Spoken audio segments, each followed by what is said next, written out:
Roller chain and links are used with sprockets to transmit power from one rotating shaft to another.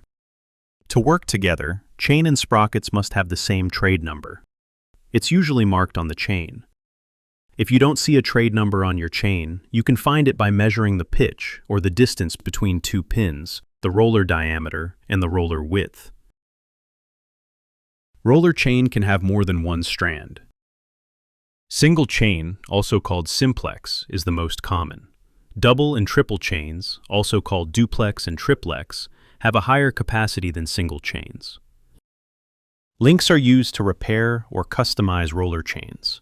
There are three types of links: connecting links, adding links, and adding and connecting links. Connecting links are used to join the ends of a chain. They're also called master links.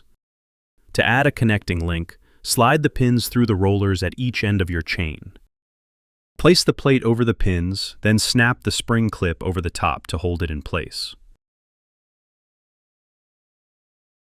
Make sure the closed end of the spring clip is facing the direction of travel.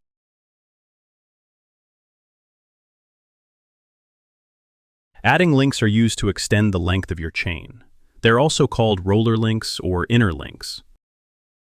You'll need connecting links on either side to attach them to your chain. Slide a plate over each pair of pins, then add spring clips to hold them in place. Adding and connecting links extend your chain by half the length of an adding link, so you can make smaller adjustments. They're also called half links or offset links. Line up the holes with the roller on the end of your chain. Slide the D-shaped end of the pin through both holes, then push the cotter pin through the small opening.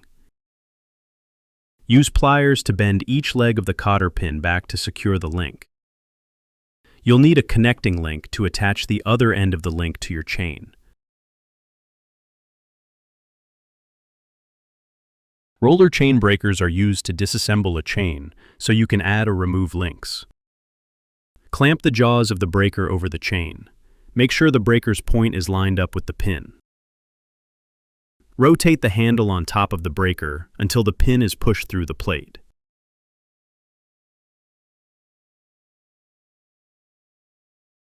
Move the breaker to the other pin and repeat the process.